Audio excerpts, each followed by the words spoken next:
সেদিন 2.5 বছর পরে এক ফিলিস্তিনের যুবক দখলদারদের কারাগার থেকে বের হয়েছে।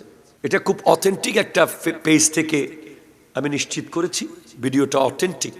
সে কারাগার থেকে বের হয়ে তার বড় ভাইকে পায়ের মধ্যে চুমু দেওয়ার জন্য, আপন বড় ভাইয়ের পায়ে চুমু দেওয়ার জন্য এক ধরনের শুরু করেছে। শেষ পর্যন্ত সে বড় ভাইয়ের পায়ে চুমু দিয়েই ছেড়েছে।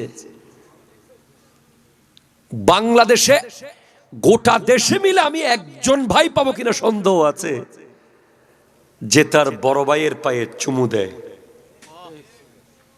ঠিক কিনা বলেন? পাবেন না। অথচ এই আদব,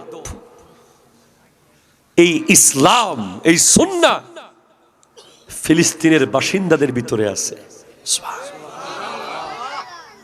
ভাই ভাইকে এমন ভাবে জড়িয়ে ধরেছে যে দৃশ্য দেখে আপনি কেঁদে দিবেন। ভাই কিভাবে ভাইয়ের সাথে এত মধুর সম্পর্ক হইতে পারে?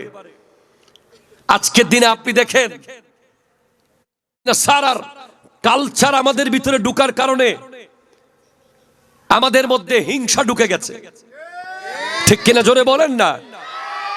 যখন আপনার কালচারের মধ্যে রোগ লেগে যাবে, সংস্কৃতি মানুষকে বিকৃত হওয়া থেকে বাঁচায়।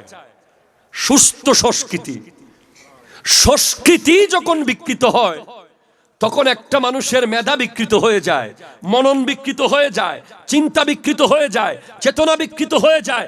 আমার পাশের দেশ চ্যানেল বানিয়ে বানিয়ে, স্টার প্লাস, স্টার জলসা বানিয়ে বানিয়ে আমাদেরকে খাওয়ায়, আর ওরা সেগুলো দেখে না।